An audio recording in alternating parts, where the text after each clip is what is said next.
পৃথিবীর মায়া ত্যাগ করে পরপারে পাড়ি জমালেন দুই বাংলার শাস্ত্রীয় সঙ্গীত শিল্পী ওস্তাদ মিহির লালা সাহা। টানা ১৭ দিন চট্টগ্রামের একটি বেসরকারি হাসপাতালে চিকিৎসাধীন ছিলেন স্বাধীন বাংলা বেতার কেন্দ্রের এই কণ্ঠসৈনিক মিহির লালা। ২০২৪ সালের ১৭ই আগস্ট শনিবার নিজ বাসায় মারা যান এই সঙ্গীত গুরু।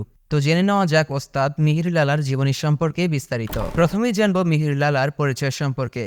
১৯৪১ সালে কক্সবাজার জন্মগ্রহণ করেন মিহির লালা। এখানে জন্ম হলেও বেড়ে উঠেছেন চট্টগ্রামের বলখালীর কানন গোপাড়ার পোপাদিয়া গ্রামে। অল ইন্ডিয়া মিউজিক কলেজ থেকে প্রফেসর অব ক্লাসিক্যাল ডিগ্রি লাভ করেন তিনি। এছাড়াও তিনি অনেক সঙ্গীত শিল্পীর শিক্ষাগুরুও ছিলেন। মূলত ছেলেবেলা থেকেই গানের প্রতি তীব্র আকাঙ্ক্ষা ও ভালোবাসা ছিল তার, তাই তিনি সঙ্গীতে হাতে করে নিতে থাকেন ওস্তাদ আবু বকর সিদ্দিকীর কাছে। উপমহাদেশের অনেক সঙ্গীত গুরুদের থেকে তালিম নেন।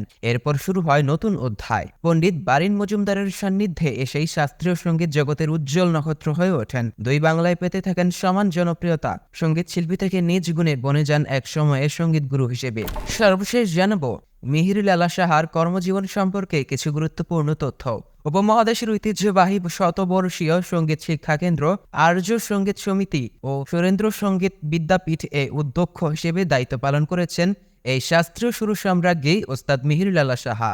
সঙ্গীত সাধনায় জীবনের অর্ধশত বছর পার করেছেন তিনি। সঙ্গীত নিয়ে যারা আজীবন সাধনা ও ব্রত পালন করেছেন তাদের মধ্যে মিহির লালা অন্যতম। এবারে জানাবো তার পদক ও প্রাপ্তির সম্পর্কে আরও কিছু তথ্য। বাংলাদেশের মহান মুক্তিযুদ্ধে স্বাধীন বাংলা বেতার কেন্দ্রের কণ্ঠসৈনিক হিসেবে যুক্ত ছিলেন ওস্তাদ মিহির লালা। সঙ্গীত ভুবনের অবদান স্বরূপ ২০১৮ সালে তাকে জাতীয় শিল্পকলা একাডেমি পদক প্রদান করা হয়। ২০২৪ সালের ১৭ই আগস্ট নিজ বাসায় সকাল ৭:৩০টায় মৃত্যুবরণ করেন এই সঙ্গীত শিল্পী। মৃত্যুকালে বয়স হয়েছিল ৮৪ বছর। দেশ বিদেশের সঙ্গীত ভুবনের তারকাদের ভিডিও নিয়মিত পেতে স্কেলোফির সাথেই থাকুন। আর অবশ্যই সবার আগে আমাদের সব ভিডিও দেখতে স্কেলোফি চ্যানেলটি এখনই সাবস্ক্রাইব করুন এবং পাশে থাকা বেল আইকনটিতে ক্লিক করতে ভুলবেন না।